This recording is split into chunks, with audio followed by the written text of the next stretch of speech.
Alright, welcome to the first step of this tutorial. As you can see, I've already created the rough sketch. What I'm going to do is go down to this layer here, and I'm going to rename it Sketch. Now this is just the rough sketch here that we'll be basing our outline off of. So I'll create a new layer, and once I go in there, I'm going to name it Outline. And then after that, if we go down to the sketch, what we can do is take the opacity down, so that way we can actually tell what we're drawing on the outline and we don't get our lines confused. So take that down to about 20% or so. Shouldn't really matter if it's too exact. Once it's there, we're going to select our outline. But see, the problem is that we could end up drawing on either, so we should lock the sketch layer. Now we're going to go back to our outline, and with an outline you need to make sure that your brush is a little bit thinner so that you can make finer lines. So you want to make sure that you have shape dynamics turned on and smoothing. Normally this is applied to rougher brushes. For instance, the brush I'm using is a star brush, so I'm going to set it lower, get it just about right, and it can be found right here if you need it. It should say, yeah, star brush. So after we've made all of our selections and our brush size is just right, we're going to make sure everything's set, and then we're good to go.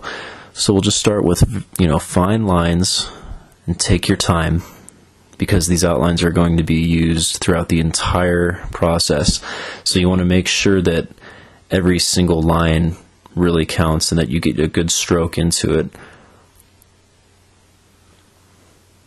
And as you can see here, this is where the touchpad comes into play, and it's very important because if you have a drawing pad or a Wacom tablet, anything that is able to detect pressure, you're able to turn that on in Photoshop so that you can actually toggle different pressure sensitivities.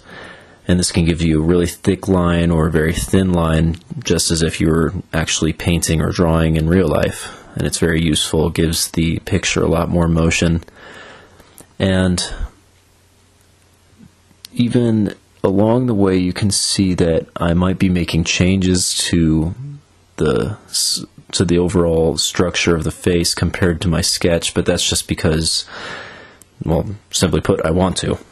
And that's the beauty of it, is that your sketch is simply a reference. Your outline will be more of your final piece, so make sure you build it however you want it to be or look like. And I mean, if not, you can always go back, erase, edit, do whatever you have to. But yeah, this will continue just for a little bit here.